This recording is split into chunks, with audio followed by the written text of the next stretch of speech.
Good day, everyone.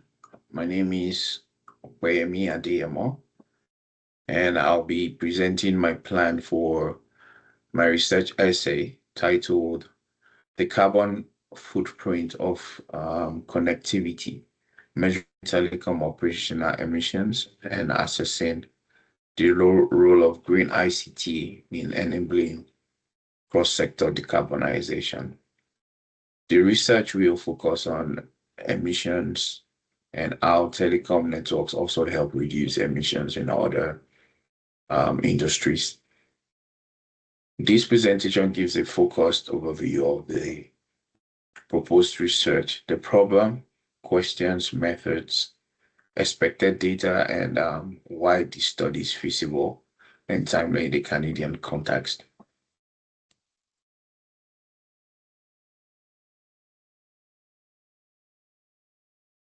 I'll begin with a brief introduction, followed by the research questions and relevance. Then I'll cover feasibility, hypothesis, and key literature.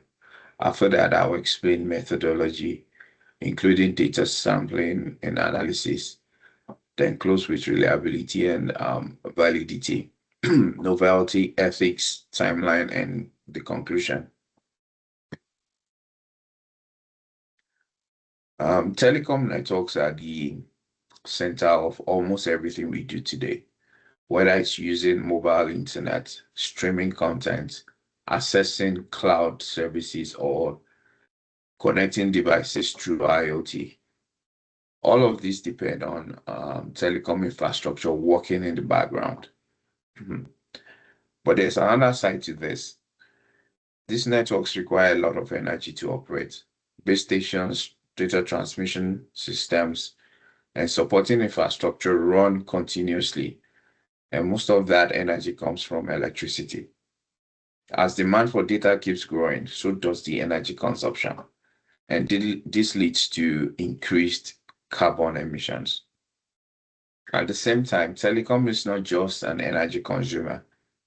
It also enables technologies that can reduce emissions in other sectors. For example, smart grids rely on communication networks to manage electricity more efficiently. And connected transport systems help reduce fuel use and congestion. In industries, digital monitoring systems improve efficiency and reduce waste. So telecom plays two roles. It contributes to emissions through its operations, but it also supports solutions that reduce emissions elsewhere. The starting point of this research is simple. Telecom infrastructure has its own carbon footprint, but it also enables digital systems that may lower emissions in other sectors. This study looks at both sides together to provide a more balanced understanding.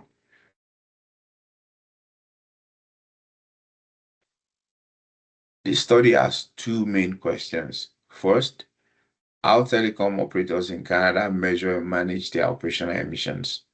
For example, companies like Bell, Rogers, and Telos publish sustainability reports showing how much energy their network use and that energy.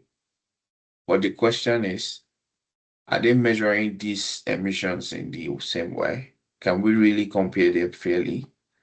And the second research question, the study looks at how telecom enables emission reductions in other sectors, such as energy and transportation.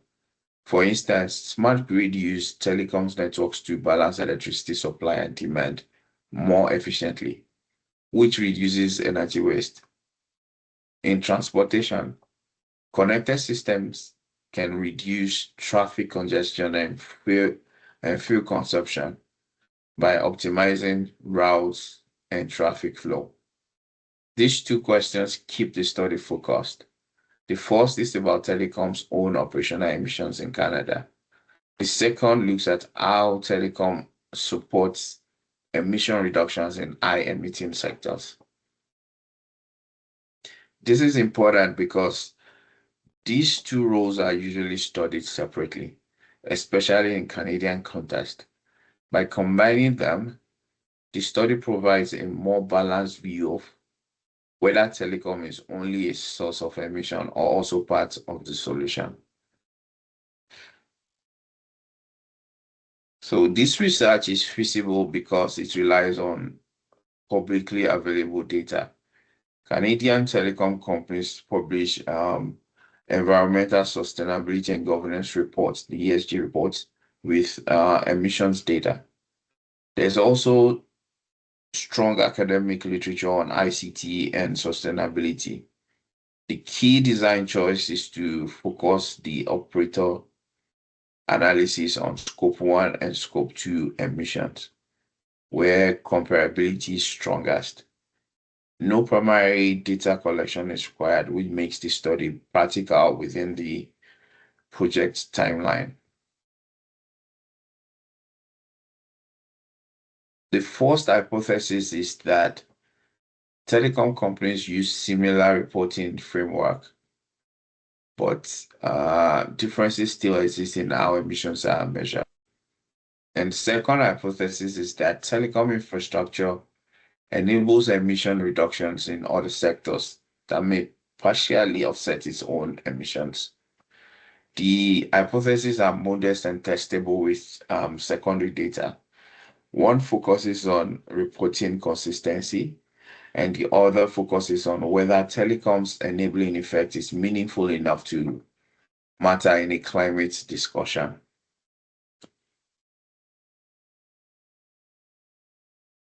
Existing literature shows that telecom emissions mainly come from electricity use, especially from base stations, which run continuously to support mobile connectivity.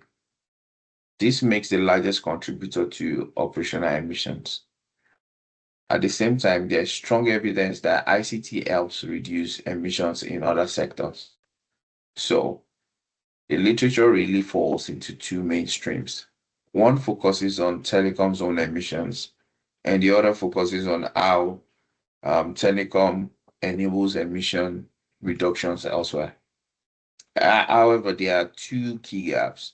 First, there is limited comparison of telecom emissions within a single country. Most studies look at the global data, but they don't compare how companies within the same market like Canada measure the reports, measure and report emissions. Second, the methods used to measure ICT-enabled emission reductions are not consistent. Some studies use models, others use case studies, and some rely on projections. This makes it difficult to combine results into single reliable number.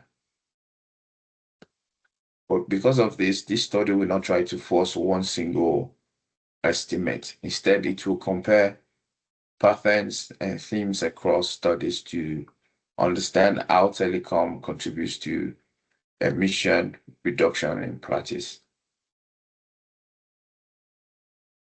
In terms of methodology, literature will be collected from databases such as the Athabasca University Library, IEEE, Science Direct, and Google Scholar.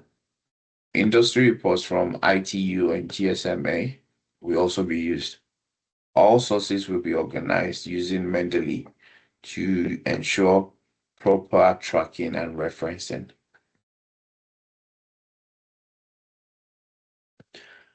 The study will uses two main data sources. First, the ESG and sustainability reports from Bell, Rogers, and Talos, focusing on scope 1 and scope 2 emissions. And second, academic and industry literature on how telecom enables emission reductions in other sectors. The study uses purposive sampling. The three major Canadian telecom operators are selected because they dominate the market and publish detailed data.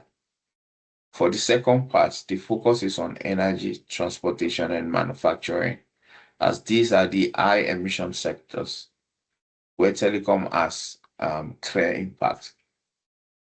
And in terms of measurement, for telecom emissions, key variables include Scope 1 and Scope 2 emissions, energy consumption, renewable energy use, and reporting standards. And for cross-sector analysis, the study looks at types of technologies, emission reduction effects, and how these are measured. Since methods differ across studies, this part is more comparative than purely numerical. In terms of data analysis, for the first research question, descriptive statistical analysis will summarize emissions data, and comparative analysis will examine differences across companies. Where possible, correlation or regression may be used if the data are strong enough. And for the second question, thematic analysis will identify patterns in how telecom enables emission reductions across sectors.